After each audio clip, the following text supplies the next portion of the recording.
Alors, pour la prochaine livraison de mon blog, j'ai décidé qu'on prendrait de la hauteur de vue, de l'ambition, de l'exigence, avec un sommaire que je vous propose de découvrir maintenant. Alors avant toute chose, un grand merci à toutes celles et ceux qui m'ont suivi pour la relance de mon blog le mois dernier en janvier.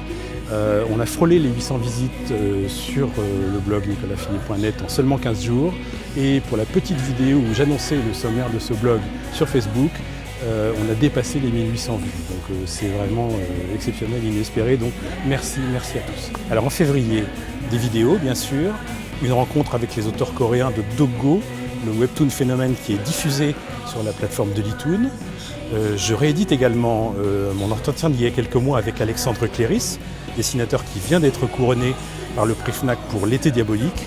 Et puis un clin d'œil. Mais au fait, l'album de Valérian qui a inspiré le prochain film de Luc Besson à venir en juillet, L'Ambassadeur des Ombres, qu'est-ce que ça raconte? Eh bien, je me suis amusé à le relire pour vous dans l'édition d'origine Face Caméra.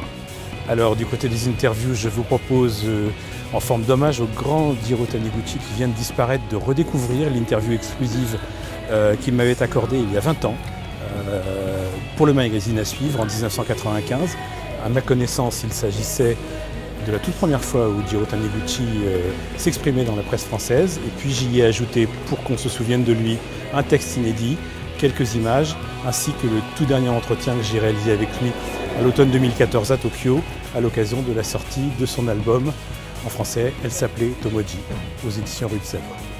Et puis bien sûr des chroniques plus azimut, le dernier Christophe Blain chez Largo, la monumentale somme de Jean-Pierre Filiu et David B chez Futuropolis sur le conflit au Moyen-Orient.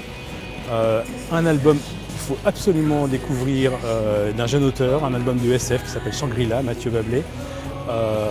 Une évocation de Kazuo Kumimura, mes coups de cœur du mois bien sûr, dans lequel on retrouvera Terror graphique, Yaoren, les situationnistes.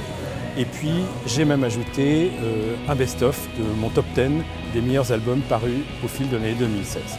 Bon, et bien sûr maintenant vous connaissez l'adresse, donc vous n'hésitez pas, je vous attends sur nicolasfinier.net bien sûr. Et puis n'oubliez pas aussi de venir me voir sur la chaîne du livre.tv.